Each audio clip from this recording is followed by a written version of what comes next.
My name is Margaret Adele, and I would like to start this video with some dice ASMR. You're welcome. It's a 4. Okay, let's get started anyway.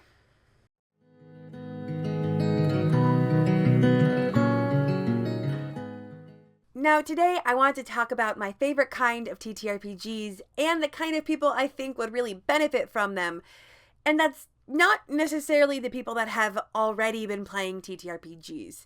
Now, I myself haven't been playing that long. I only got my start in January of 2021 when I joined a West Marches style D&D Discord server I found through TikTok.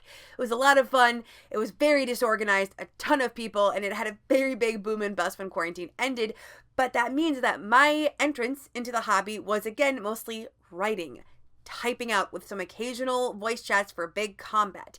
And as a result, it was a little less daunting than sitting in front of a group of people that could all see me as I got into it. And since I've been playing in a variety of ways, I've been in a Pathfinder campaign for, is it actual years now?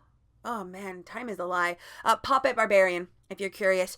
I've also done some indie TTRPG one-shots, and I was in a year-long D&D style campaign, also through Discord, but also video chats and more of a traditional setting. So I've played these a lot, and when I talk to other people about them and how I got into it, they're pretty daunted, right? Because for a lot of people, they sound really cool. TTRPGs sound awesome, but you also have to get an entire group of people together, convince them all to play the exact same game. They have to be a group of people you want to spend a lot of time with, and then you have to work with everyone's schedules and be willing to essentially improv a brand new character in front of other humans repeatedly. It can be a little daunting, is what I'm saying, but that is where solo TTRPGs come in. This is also where the script comes in, and why I'm going to be staring off in this direction for a little bit and suddenly be much more, well-spoken. Regardless, you can find the blog post that I'm going off of here down in the description below. I put links to the itch.io pages for all of the solo TTRPGs I'm talking about if you want to check them out. But regardless, solo TTRPGs, also called journal RPGs, are a form of tabletop role-playing done by a single person, usually through some form of writing or drawing, although some iterations can be done just in your head. I was just browsing on itch.io, and I found one that is supposed to be done while walking. Must look into that one more. Critics like to claim this means solo TTRPGs are just writing a story. They are wrong. Unlike writing a narrative, there are elements of journal RPGs that are out of the player's hands. Solo TTRPGs come with a booklet, complete with pre-made premise and or setting, depending on the game. There may be elements of resource management, such as money, allies, inventory, etc., and tables that you reference as you play through games of chance. The games of chance in solo TTRPGs are my favorite aspect of them. While most of the big group TTRPGs use dice alone, shout out to the indie one that uses Jenga. Loved the Smosh playthrough. Journal RPGs tend to have a wider array. On top of dice, they also utilize playing cards, tarot cards, coin flips, and more. The player will play the game of chance and then refer to the booklet to discover what random event they must now respond to. This may include their character killing a close friend in the literal first roll. Thank you very much, 1,000-year-old vampire. No, I'm not over it. Anyway, while a lot of games are left as vague as possible for the player to fill in the gaps, there are some with an incredibly in-depth setting. In Fox Curio's Floating Bookshop, you play through a fantasy calendar with its own seasons and settings. But you do get to make up the titles of the books you sell in your shop. So, I get a lot of mileage out of that. The common method of play is writing in a journal or digital document. Usually, you're writing from the perspective of your character, as if they are keeping a journal of their life. But solo TTRPGs, like group ones, allow for a wide range of changes and alteration. When you are your own DM, you make the calls about roles and world building. For example, my game of Grimoire isn't about an actual wizard building his grimoire, but a young boy pretending to be one. And also, my journal for it is this upcycled Cheez-It box. I needed the perfect game for it, and that just worked out so well. Regardless, many journal RPGs can also be used as a world-building tool for other story-based activities. Since many solo TTRPGs ask you a series of questions around your character and the world, it can be used as an effective tool for developing your own work. My game of Thousand-Year-Old Vampire is designed to brainstorm the long history of one of my manuscripts by playing as an immortal who lived through them. Even the journal itself can become part of a greater narrative. The makers of The Conduit suggest that the journal you create can be used as a prop in a group setting TTRPG. I haven't started that one yet, but it does come with an element of like junk journaling, and I'm very intrigued. Now, when I bring up solo TTRPGs to all the girlies with the giant piles of unused journals, you know who you are, I'm usually asked what I would recommend for beginners. And for that, I usually go with Souvenirs. It's an incredibly short journal RPG with a very simple premise. You are a traveler on vacation for 7 days, picking up souvenirs. Your vacation can take place anywhere, from Milan to Middle-earth.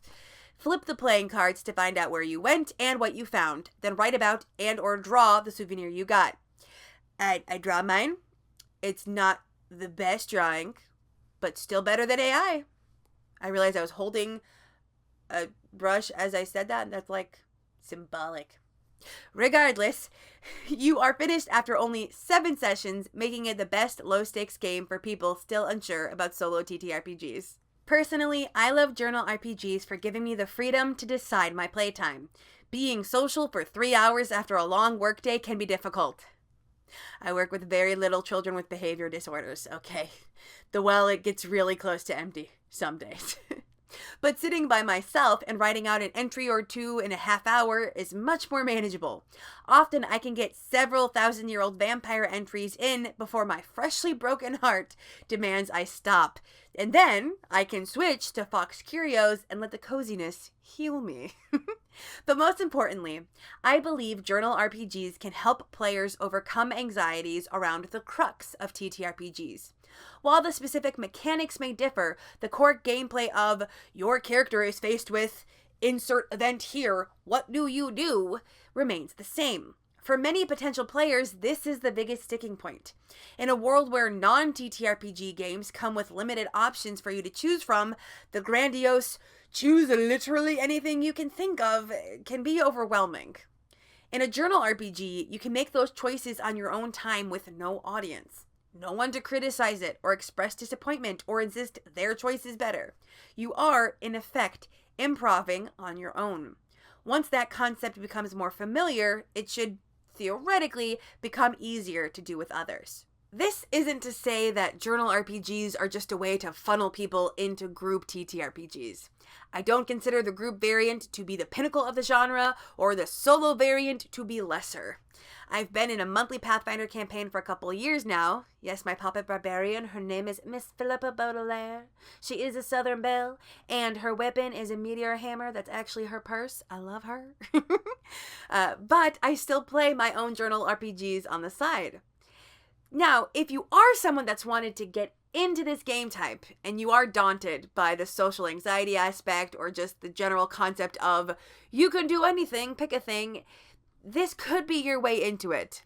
Like I said before, I got my way into this through essentially role-playing online like I did back when I was on Gaia online. Might have just aged myself there, but regardless, if you are interested in TTRPGs as a whole, but the social aspect still daunts you, this could be your way into it.